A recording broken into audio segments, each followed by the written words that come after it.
जय जगन्नाथ समस्तंकु ओ आपण मानंकु OS aspirant YouTube channel को पुणी थरे बहुत बहुत स्वागत। आज आम यह वीडियो रे आलोचना करिबा 18 और 19 जनवरी 2026 रो समस्त गुरुत्वपूर्ण करंट अफेयर्स विषय रे। आपण माने तो जानिथिबे आजिकाली ओडिशा सरकार किंबा केंद्र सरकारक जेकोसी परीक्षा हेउ करंट अफेयर रो भूमिका केते गुरुत्वपूर्ण। जदि आपण ओपीएससी यूपीएससी ओडब्ल्यूएससी ओ ट्रिपल एससी किंबा रेलवे भली कॉम्पिटिटिव एग्जाम पाई प्रस्तुत होउचंती तेबे एही भिडियोटी आपणक पाई बहुत सहायक हेबो। तेणु एही भिडियोटी को आदौ स्किप करंतु नाही, शेष पर्यंत देखंतु। आउ हाँ, जदि आपण एही भली इन्फॉर्मेटिव भिडियो आगकु मध्य चाहुचंती तेबे आम चैनलटी को लाइक एवं सब्सक्राइब करबाकू जमारू भूलंतु नाही। आजिरो प्रथम क्वेश्चन हेउची recently according to the SEBI chairman what is India's position globally in terms of the number of IPOs. यार सठिक उत्तरटी हेबो ऑप्शन सी फर्स्ट। सेबी अध्यक्ष तुहिन कांत पांडे रिसेंटली एक खुशी खबर देइछंती। से कहिछंती जे चलित आर्थिक वर्षर 9 मास मध्यरे आईपीओ संख्या दृष्टि भारत विश्वर प्रथम स्थान अधिकार करिछि। एही विषय रे किछि गुरुत्वपूर्ण कथा मने रखिबे। आईपीओ संख्या मामलारे आमे एबे दुनिया रे सबुठारु आगरे अछु। जदि आमे मोट पुंजी बा टंका परिमाण कथा देखिबा तेबे भारत विश्व रे तृतीय स्थान रे रहिछि। शेयर मार्केट रे साधारण निवेशकंक बड़ धरणर अंशग्रहण जोगु एहा संभव होइछि बोली तुहिन कुमार कहिचंती। वर्तमान आम देशर मार्केट कैपिटलाइजेशन टू जीडीपी अनुपात 130% अतिक्रम करि सारिछि, जहा अर्थनीति पाई एक शुभ संकेत। सरल भाषा कहवाकू गले भारतीय शेयर बजार एबे सारा विश्व रे निजर क्षमता देखाइबा आरंभ कलानी। आमर परवर्ती क्वेश्चनटी हबो recently with whom has Venezuela's opposition leader Maria Corina Machado share her Nobel peace prize medal. यार सठिक उत्तरटी हेबो option B Donald Trump. Recently White House रे एक स्मरणीय दृश्य देखिबाकू मिलिछि। भेनेजुएलार विरोधी दलर नेत्री मारिया कोरिना माचादो निजर 2025 नोबेल शांति पुरस्कार मेडालटी को अमेरिकार राष्ट्रपति डोनाल्ड ट्रम्प को भेटी देइचंती। एही घटनार किछि खास कथा मने रखिबे। माचाडोंको कहिबा अनुसार भेनेजुएलार स्वाधीनता पाई ट्रम्प को जेउ प्रतिबद्धता रहिछि, एही मेडालटी ताहार एक स्वीकृति। सूचना अनुसार एही मेडालटी 18 कैरेट सुनारे तैयारी होइछि। एहाकू एक सुंदर सुनेली फ्रेम मध्यरे रखी ट्रम्प को प्रदान करा जाइछि। नोबेल कमिटीर सूचना अनुसार जदिओ नोबेल कमिटी स्पष्ट करिछि जे एही पुरस्कार अन्य काहा सहित बा अन्य काहार नाम को हस्तांतर करा जाई पारिबो नाही, तथापि एही पदक्षेप को दुई नेतांको मध्यरे थिबा पारस्परिक सम्मानर एक बड़ संकेत भावे देखा जाइछि। सरल भाषा कहवाकू गले यह केवल एक उपहार नुहे बरं दुई देशर बंधुता और संग्रामर एक प्रतीक। आमर परवर्ती क्वेश्चनटी हबो which chess grandmaster of India has Aryan भ्रासने of the national capital became. यार सठिक उत्तरटी हेबो ऑप्शन सी 92 सेकेंड बा 92तम। मात्र 21 वर्षीय दिल्लीर आर्यन वर्षने चेस दुनिया रे भारतर ना रखिचंती। आर्मेनिया रे आयोजित एक प्रतियोगिता रे से निजर चमत्कार खेल प्रदर्शन करी भारतर 92तम ग्रांड मास्टर हेबार गौरव हासिल करिसंती। एही सफलतार किछि विशेष दिग मने रखिबे। आर्मेनियार आंड्रानिक मार्गेरियन मेमोरियल टूर्नामेंट रे से निजर शेष ग्रांड मास्टर नॉर्म हासिल करिथिले। स्थिर प्रदर्शन बा पूरा टूर्नामेंट रे से बहुत धैर्यर सह खेली निजर दबदबा बजाय रखिथिले। दिल्ली एनसीआर बा जातीय राजधानी अंचलरू एही प्रतिष्ठित अंतर्जातीय उपाधि जितिबारे आर्यन हेउछंती अष्टम खेलाली। जणे 21 वर्षीय युवकंको पाई एहा एक बड़ सफलता बोली समस्ते मने करुचंती। चलंतु परवर्ती क्वेश्चनटी देखिबा। Recently which foundation day has the Indian meteorological department or IMD celebrated. यार सठिक उत्तरटी हेबो ऑप्शन बी 151st बा 151तम। एठारे आपण मानंकु मने रखिबाकू पड़िबो जे 15 जनवरी 2026 रे ଭାରତୀୟ ପାଣିପାଗ ବିଭାଗ ବା IMD ନିଜର 151ତମ ପ୍ରତିଷ୍ଠା ଦିବସ ପାଳନ କରିଛି। ଦେଶ ପାଇଁ 1.5 ଶତାବ୍ଦୀରୁ ଅଧିକ ସମୟ ଧରି ସେବା ଯୋଗାଇ ଦେଇଥିବା ଏହି ସଂସ୍ଥା ଏବେ ଏକ ନୂଆ ମାଇଲଖୁଣ୍ଟ ଅତିକ୍ରମ କରିଛି।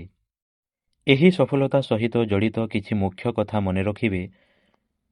ପ୍ରଥମେ ହେଉଛି 1875 ମସିହାରେ ଏକ ଛୋଟ ଅନୁଷ୍ଠାନ ଭାବେ ଆରମ୍ଭ ହୋଇଥିବା ଏହି ବିଭାଗ ଆଜି ବିଶ୍ୱର ଅନ୍ୟତମ ଶ୍ରେଷ୍ଠ ପାଣିପାଗ ସଂସ୍ଥାରେ ପରିଣତ ହୋଇଛି। ବିପର୍ଯ୍ୟୟ ପରିଚାଳନା ହେଉ କିମ୍ବା କୃଷି କ୍ଷେତ୍ରର ସୁରକ୍ଷା, ସଠିକ୍ ପାଣିପାଗ ସୂଚନା ଦେଇ IMD କୋଟି କୋଟି ଲୋକଙ୍କ ଜୀବନ ଓ ସମ୍ପତ୍ତି ରକ୍ଷା କରିବାରେ ବଡ଼ ଭୂମିକା ଗ୍ରହଣ କରୁଛି। ଏହି ସ୍ମରଣୀୟ ଦିବସକୁ ଦେଶର ବିଭିନ୍ନ ଆଞ୍ଚଳିକ କେନ୍ଦ୍ରଗୁଡ଼ିକରେ ବହୁତ ଉତ୍ସାହ ସହିତ ପାଳନ କରାଯାଇଛି। ଆମ ଦୈନନ୍ଦିନ ଜୀବନରେ ଏହି ବିଭାଗ ଅବଦାନ ସତରେ ପ୍ରଶଂସନୀୟ। ଆମର ପରବର୍ତ୍ତୀ କ୍ୱେଶ୍ଚିନ୍ଟି ହେଉଛି, recently who is the first Indian to be appointed as the chairman of advisory board on disarmament matters? ଏହାର ସଠିକ୍ ଉତ୍ତରଟି ହେଉଛି option C, DB Venkatesh Verma.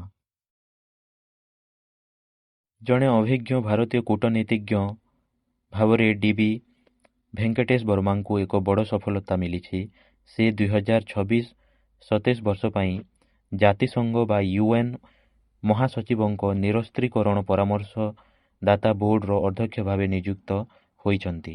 ଏହି ନିଯୁକ୍ତି କାହିଁକି ଏତେ ଖାସ୍, ଚାଲନ୍ତୁ ଦେଖିନେବା। ଏହାକୁ କାହିଁକି ଐତିହାସିକ ସଫଳତା ମନେ କରାଯାଉଛି କାହିଁକି ନା 1978 ମସିହାରେ ଏହି ବୋର୍ଡ ଗଠନ ହେବା ପରଠାରୁ ସେ ହେଉଛନ୍ତି ପ୍ରଥମ ଭାରତୀୟ ଯିଏ ଏହାର ନେତୃତ୍ୱକୁ ନେବାକୁ ଯାଉଛନ୍ତି। ବର୍ମା ଜଣେ ଖୁବ୍ ଅଭିଜ୍ଞ ଅଧିକାରୀ। ପରମାଣୁ ମିସାଇଲ ଏବଂ ମହାକାଶ କାର୍ଯ୍ୟକ୍ରମ କ୍ଷେତ୍ରରେ ତାଙ୍କର ଅଗାଧ ପାଣ୍ଡିତ୍ୟ ରହିଛି। ସେ ପୂର୍ବରୁ ରୁଷିଆରେ ଭାରତର ରାଷ୍ଟ୍ରଦୂତ ଭାବେ ସଫଳତାର ସହ କାର୍ଯ୍ୟ କରିସାରିଛନ୍ତି।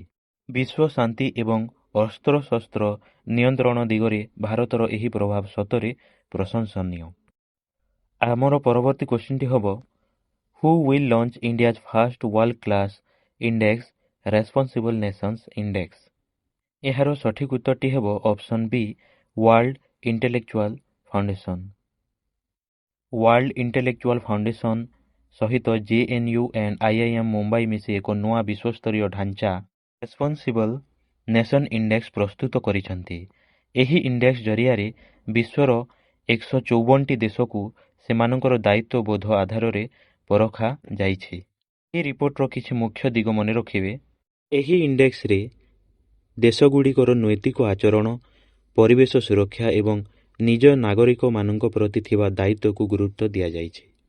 ଏହାକୁ ଏକ ନୂଆ ଚିନ୍ତାଧାରା ଭାବେ ସମସ୍ତେ ଗ୍ରହଣ କରୁଛନ୍ତି କାରଣ ସାଧାରଣତଃ କୌଣସି ଦେଶ କେତେ ଶକ୍ତିଶାଳୀ ତାହା ଦେଖାଯାଏ, କିନ୍ତୁ ଏହି ଇଣ୍ଡେକ୍ସର ଲକ୍ଷ୍ୟ ହେଉଛି ଏକ ଦେଶ ନିଜର ଶକ୍ତିକୁ କେତେ ଦାୟିତ୍ୱର ସହିତ ବ୍ୟବହାର କରୁଛି ତାହା ଦୁନିଆକୁ ଦେଖାଇବା। ଭାରତର 2ଟି ପ୍ରତିଷ୍ଠିତ ଶିକ୍ଷାନୁଷ୍ଠାନ JNU ଓ IIM ମୁମ୍ବାଇ ଏଥିରେ ସାମିଲ ରହିବା ଆମ ପାଇଁ ଖୁସିର କଥା। ସରଳ ଭାଷାରେ କହିବାକୁ ଗଲେ ଦୁନିଆ ଏବେ କେବଳ ଶକ୍ତି ନୁହେଁ ବରଂ ବିବେକକୁ ମଧ୍ୟ ଗୁରୁତ୍ୱ ଦେବା ଆରମ୍ଭ କଲାଣି। ଆମର ପରବର୍ତ୍ତୀ କ୍ୱେଶ୍ଚିନ୍ଟି ହେଉଛି, recently with whose help did the ISS crew return to earth for the first time due to the medical emergency? ଏହାର ସଠିକ୍ ଉତ୍ତରଟି ହେଉଛି ଅପସନ୍ ସି, ସ୍ପେସ୍ ଏକ୍ସ। ମନେ ରଖିବେ, ଅନ୍ତର୍ଜାତୀୟ ମହାକାଶ ଷ୍ଟେସନ ବା ଇଣ୍ଟରନ୍ୟାସନାଲ ସ୍ପେସ୍ ଷ୍ଟେସନରେ ଇତିହାସର ପ୍ରଥମ ଥର ପାଇଁ ଏକ ଅଭାବନୀୟ ଘଟଣା ଘଟିଛି। 4 ଜଣଙ୍କ ମଧ୍ୟରୁ ଜଣେ ସଦସ୍ୟଙ୍କ ଗୁରୁତର ସ୍ୱାସ୍ଥ୍ୟାବସ୍ଥା ସମସ୍ୟା ଯୋଗୁଁ ପୂରା ଦଳକୁ ନିର୍ଦ୍ଧାରିତ ସମୟ ପୂର୍ବରୁ ପୃଥିବୀକୁ ଫେରିବାକୁ ପଡ଼ିଛି। ଏହି ଘଟଣାର କିଛି ଖାସ୍ ତଥ୍ୟ ମନେ ରଖିବେ। 4 ଜଣିଆ ମହାକାଶଚାରୀ ଦଳ ସ୍ପେସ୍ ଏକ୍ସର ଏଣ୍ଡେଭର କ୍ୟାପସୁଲ ସାହାଯ୍ୟରେ କାଲିଫର୍ଣ୍ଣିଆ ଉପକୂଳ ପ୍ରଶାନ୍ତ ମହାସାଗରରେ ସୁରକ୍ଷିତ ଭାବରେ ଓହ୍ଲାଇଛନ୍ତି। ଏକାଠି ଫେରିବାର କାରଣ ହେଉଛି ନାସା ସ୍ୱାସ୍ଥ୍ୟଗତ ସମସ୍ୟାର ସଠିକ୍ ସୂଚନା ଗୋପନ ରଖିଥିଲେ ମଧ୍ୟ ଜରୁରୀ ପରିସ୍ଥିତିରେ ସମସ୍ତ 4 ଜଣଙ୍କୁ ଏକାଠି ଫେରିବାକୁ ପଡ଼ିଥିଲା କାରଣ ଏହି କ୍ୟାପସୁଲ ସେମାନଙ୍କ ପାଇଁ ଏକମାତ୍ର ଲାଇଫ୍ ବୋଟ୍ ପରି ବ୍ୟବହାର କରାଯାଇଥାଏ ଯେଉଁଥିରେ ସେମାନଙ୍କ ସାଙ୍ଗ ହୋଇ ଫେରିବା ନିୟମ ରହିଛି। ଏହାକୁ ଇତିହାସରେ ପ୍ରଥମ କାହିଁକି କୁହାଯାଉଛି? କାରଣ ମହାକାଶରେ ଏପରି ମେଡିକାଲ ଏମର୍ଜେନ୍ସି କାରଣରୁ ମିଶନରୁ ଅଧାରୁ ବନ୍ଦ କରି ଫେରିବା ଏହା ପ୍ରଥମ ଘଟଣା। ସୌଭାଗ୍ୟବଶତଃ ସମସ୍ତ ମହାକାଶଚାରୀ ଏବେ ସୁରକ୍ଷିତ ଅଛନ୍ତି ଏବଂ ଡାକ୍ତରୀ ଦଳ ସେମାନଙ୍କ ଉପରେ ନଜର ରଖିଛନ୍ତି। ଆମର ପରବର୍ତ୍ତୀ କ୍ୱେଶ୍ଚିନ୍ଟି ହେଉଛି ହ୍ୱେର୍ ହ୍ୟାଜ୍ ଦ ସ୍ତିତୁକ୍ ଗୁଜ୍ତର ଫେଷ୍ଟିଭାଲ ଷ୍ଟାର୍ଟେଡ୍? ଏହାର ସଠିକ୍ ଉତ୍ତରଟି ହେଉଛି ଅପସନ୍ ବି ଲାଦାଖ। ମନେ ରଖିବେ, ଲଦାଖର ସ୍ତିତୁକ୍ ମଠରେ ପ୍ରତିବର୍ଷ ଶୀତ ଦିନରେ ସ୍ତିତୁକ୍ ଗୁଜ୍ତର ପର୍ବ ବହୁତ ଜାକଜମକର ସହିତ ପାଳନ କରାଯାଇଥାଏ। 2 ଦିନ ଧରି ଚାଲୁଥିବା ଏହି ଉତ୍ସବ ସ୍ଥାନୀୟ ଲୋକଙ୍କ ପାଇଁ ଏକ ବଡ଼ ପର୍ବ। ଏହି ପର୍ବର ମୁଖ୍ୟ ଆକର୍ଷଣ ହେଉଛି ବୌଦ୍ଧ ଭିକ୍ଷୁକମାନଙ୍କ ଦ୍ୱାରା ପରିବେଷିତ ମୁଖା ନୃତ୍ୟ। ଏହାକୁ ଛମ୍ କୁହାଯାଏ, ଯାହା ଅଧର୍ମ ଉପରେ ଧର୍ମର ବିଜୟକୁ ସୂଚିତ କରିଥାଏ। ଏହି ପାରମ୍ପରିକ ରୀତିନୀତି ଦେଖିବା ପାଇଁ ଦେଶ ବିଦେଶରୁ ଅନେକ ପର୍ଯ୍ୟଟକ ଏବଂ ସ୍ଥାନୀୟ ଲୋକ ସ୍ତିତୁକ୍ ମଠରେ ଏକାଠି ହୁଅନ୍ତି। ହିମାଳୟ ଅଞ୍ଚଳର କଲା ଓ ସଂସ୍କୃତିକୁ ବଞ୍ଚାଇ ରଖିବାରେ ଏହି ପର୍ବର ଏକ ବିଶେଷ ସ୍ଥାନ ରହିଛି। ରଙ୍ଗ ବେରଙ୍ଗର ମୁଖା ଓ ପାରମ୍ପରିକ ବାଦ୍ୟର ତାଳେ ତାଳେ ଏହି ପର୍ବ ପୂରା ଲଦାଖକୁ ଉତ୍ସବ ମୁଖର କରିଦେଇଥାଏ। ଆମର ପରବର୍ତ୍ତୀ କ୍ୱେଶ୍ଚିନ୍ଟି ହେବ recently according to the RBI, what percentage has the gross NPA of Indian banks became Bai the end of 2025? ଏହାର ସଠିକ୍ ଉତ୍ତରଟି ହେବ ଅପସନ୍ ବି 2.1%। ମନେ ରଖିବେ, ଭାରତୀୟ ରିଜର୍ଭ ବ୍ୟାଙ୍କର ନୂଆ ରିପୋର୍ଟ ଅନୁଯାୟୀ ଆମ ଦେଶର ପ୍ରତ୍ୟେକ ବ୍ୟାଙ୍କର ସ୍ୱାସ୍ଥ୍ୟ ଏବେ ବହୁତ ଭଲ ଅଛି। 2025 ଶେଷ ସୁଦ୍ଧା ବ୍ୟାଙ୍କଗୁଡ଼ିକର GNPA ବା ଯେଉଁ ଋଣ ଟଙ୍କା ସହଜରେ ଫେରସ୍ତ ଆସେ ନାହିଁ, ମାତ୍ର 2.1%କୁ ଖସି ଆସିଛି, ଯାହାକି ଗତ କିଛି ଦଶନ୍ଧି ମଧ୍ୟରେ ସବୁଠାରୁ କମ୍। ଏହି ସଫଳତାର କିଛି ମୁଖ୍ୟ କାରଣ ମନେ ରଖିବେ, ବ୍ୟାଙ୍କଗୁଡ଼ିକ ଏବେ ପୂର୍ବ ଅପେକ୍ଷା ଅଧିକ ପ୍ରଭାବଶାଳୀ ଭାବେ ଋଣ ଟଙ୍କା ଆଦାୟ କରିପାରୁଛନ୍ତି। ଦ୍ୱିତୀୟରେ, ବଜାରରେ ଋଣ ନେବା ଏବଂ ଦେବାର ପ୍ରକ୍ରିୟା ବହୁତ ମଜବୁତ ରହିଛି, ଯାହା ବ୍ୟାଙ୍କର ସ୍ଥିତିକୁ ସୁଧାରିବାରେ ସାହାଯ୍ୟ କରିଛି। ଓ ତୃତୀୟରେ, ଆଗାମୀ ଲକ୍ଷ୍ୟ ହେଉଛି RBIର ଆକଳନ ଅନୁଯାୟୀ ଯଦି ସବୁକିଛି ଠିକ୍ ରହିବ, ତେବେ ମାର୍ଚ୍ଚ 2027 ସୁଦ୍ଧା ଏହି ହାର ଆହୁରି କମିଯିବ 1.9%ରେ ପହଞ୍ଚିପାରେ। ସରଳ ଭାଷାରେ କହିବାକୁ ଗଲେ, ଆମ ବ୍ୟାଙ୍କଗୁଡ଼ିକ ଏବେ ପୂର୍ବ ଅପେକ୍ଷା ଅଧିକ ସୁରକ୍ଷିତ ଏବଂ ମଜବୁତ ହେବାରେ ଲାଗିଛନ୍ତି। ଆମର ପରବର୍ତ୍ତୀ କ୍ୱେଶ୍ଚିନ୍ଟି ହେବ recently who has announced to declare human rabies a notified disease under the epidemic diseases act?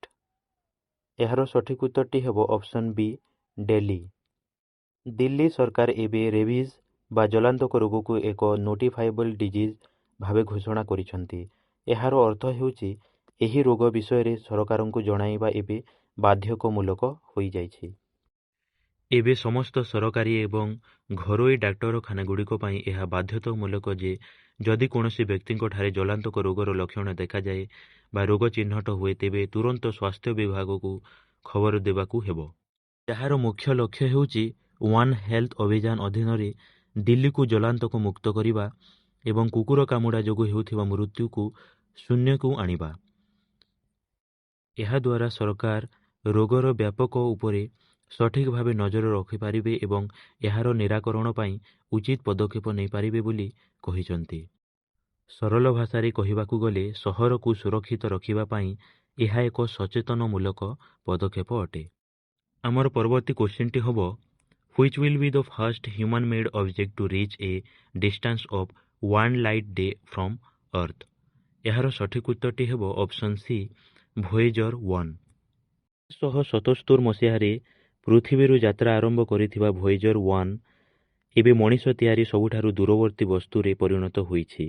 ଏହି ମହାକାଶ ଯାନଟି ଏବେ ଆମ ସୌରମଣ୍ଡଳରୁ ବାହାର ଥିବା ଗଭୀର ମହାକାଶରେ ଯାତ୍ରା କରୁଛି।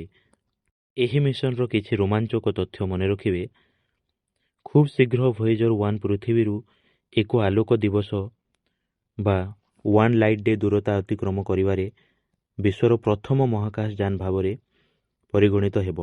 ଏହାର ଅର୍ଥ ହେଉଛି ଏହା ପୃଥିବୀଠାରୁ ପ୍ରାୟ 26 ବିଲିୟନ କିଲୋମିଟର ଦୂରରେ ରହିବ। ଏତେ ପୁରୁଣା ହୋଇଥିଲେ ମଧ୍ୟ ଏହି କ୍ଷୁଦ୍ର ଯାନଟି ଏବେ ବି ଆମ ସୌରମଣ୍ଡଳର ବାହାରେ ଥିବା ପରିବେଶ ବିଷୟରେ ଅତି ମୂଲ୍ୟବାନ ସୂଚନା ପଠାଉଛି। ବିଜ୍ଞାନ ଓ ମାନବ ଜାତିର ଜିଜ୍ଞାସା ପାଇଁ ଏହା ଏକ ଜ୍ୱଳନ୍ତ ଉଦାହରଣ ଯେ ଦଶନ୍ଧି ଦଶନ୍ଧି ଧରି ଏହା ଶୂନ୍ୟ ମହାକାଶରେ ଏକାକୀ ଛୁଟି ଚାଲିଛି। ଟୁ ବି ଅନେଷ୍ଟ, ଭୋଏଜର 1ର ଏହି ଯାତ୍ରା ଆମକୁ ବିଶ୍ୱ ବ୍ରହ୍ମାଣ୍ଡର ରହସ୍ୟ ବୁଝିବାରେ ବହୁତ ସାହାଯ୍ୟ କରୁଛି। ଆମର ପରବର୍ତ୍ତୀ କ୍ୱେଶ୍ଚିନ୍ଟି ହେବ, recently the USA declared the Muslim Brotherhood a terrorist organization. It is primarily associated with which countries? ଏହାର ସଠିକ ଉତ୍ତରଟି ହେଉଛି option B, Egypt, Lebanon and Jordan. Recently America ସରକାର ମୁସଲିମ ବ୍ରଦରହୁଡ୍ ସଂଗଠନକୁ ଏକ ବିଦେଶୀ ଆତଙ୍କବାଦୀ ସଂଗଠନ ଭାବେ ଘୋଷଣା କରିଛନ୍ତି। ମଧ୍ୟପ୍ରାଚ୍ୟ ବା ମିଡିଲ ଇଷ୍ଟର ବିଭିନ୍ନ ଦେଶରେ ଏହି ଗୋଷ୍ଠୀର ପ୍ରଭାବ ଏବଂ କାର୍ଯ୍ୟକଳାପକୁ ଦୃଷ୍ଟିରେ ରଖି ଏହି ପଦକ୍ଷେପ ଗ୍ରହଣ କରାଯାଇଛି। ଏହି ଘଟଣାର କିଛି ମୁଖ୍ୟ ଦିଗ ମନେ ରଖିବେ। ଏହି ସଂଗଠନର ମୂଳ ଇଜିପ୍ଟରେ ରହିଛି, ଯେଉଁଠାରେ ଏହା ପ୍ରତିଷ୍ଠିତ ହୋଇଥିଲା। ଏହା ବ୍ୟତୀତ ଲେବାନନ ଏବଂ ଜର୍ଡାନ ଭଳି ଦେଶରେ ମଧ୍ୟ ଏହାର ବଡ଼ ଧରଣର ରାଜନୈତିକ ଏବଂ ସାମାଜିକ ସ୍ଥିତି ରହିଛି। ଏହି ନୂଆ ଘୋଷଣା ପରେ ଏହି ସଂଗଠନର ଆର୍ଥିକ ନେଟୱାର୍କକୁ ବନ୍ଦ କରିବା ଏବଂ ଅନ୍ତର୍ଜାତୀୟ ସ୍ତରରେ ସେମାନଙ୍କର ଗତିବିଧିକୁ ରୋକିବା ପାଇଁ ଆମେରିକାର ଲକ୍ଷ୍ୟ ରହିଛି।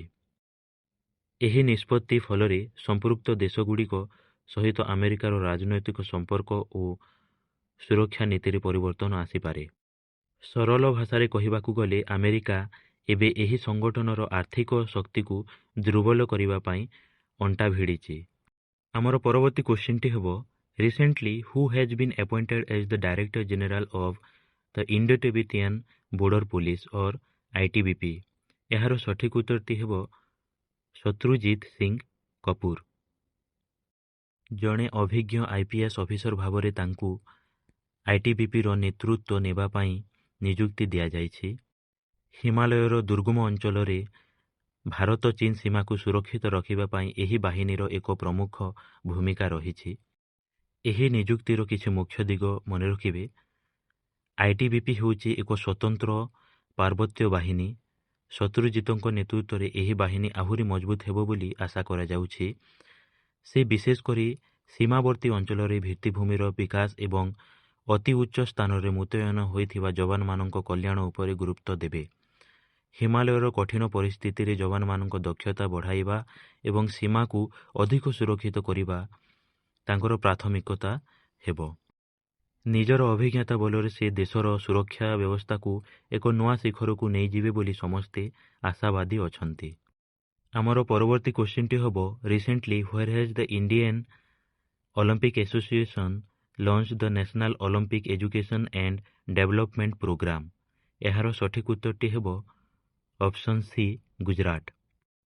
ଭାରତୀୟ ଅଲିମ୍ପିକ୍ ସଂଘ ନିଜର ଏକ ଅତି ଗୁରୁତ୍ୱପୂର୍ଣ୍ଣ କାର୍ଯ୍ୟକ୍ରମ national Olympic education and development ପ୍ରୋଗ୍ରାମର ଶୁଭାରମ୍ଭ କରିବା ପାଇଁ ଗୁଜରାଟକୁ ବାଛିଛନ୍ତି। ଭାରତରେ ଅଲିମ୍ପିକ୍ ଆୟୋଜନ କରିବାର ଯେଉଁ ବଡ଼ ସ୍ୱପ୍ନ ରହିଛି, ଏହା ତାହାରି ଏକ ଅଂଶ। ଏହି କାର୍ଯ୍ୟକ୍ରମର କିଛି ମୁଖ୍ୟ ଉଦ୍ଦେଶ୍ୟ ମନେ ରଖିବେ।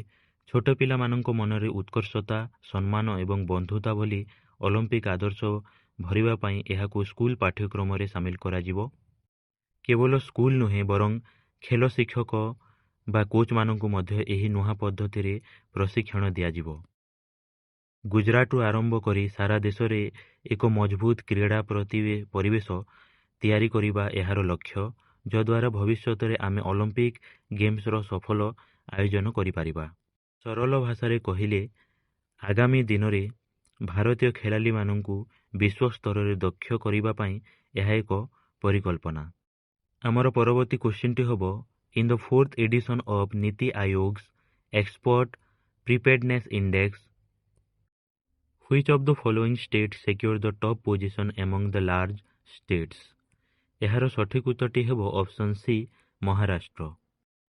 ନୀତି ଆୟୋଗ ଦ୍ୱାରା ପ୍ରକାଶିତ ଏକ୍ସପୋର୍ଟ ପ୍ରିପେଡନେସ୍ ଇଣ୍ଡେକ୍ସ ବା ରପ୍ତାନି ପ୍ରସ୍ତୁତି ସୂଚକଙ୍କ ଦ୍ୱାରା ବଡ଼ ରାଜ୍ୟମାନଙ୍କ ମଧ୍ୟରେ ମହାରାଷ୍ଟ୍ର ଶୀର୍ଷ ସ୍ଥାନ ଅଧିକାର କରିଛି।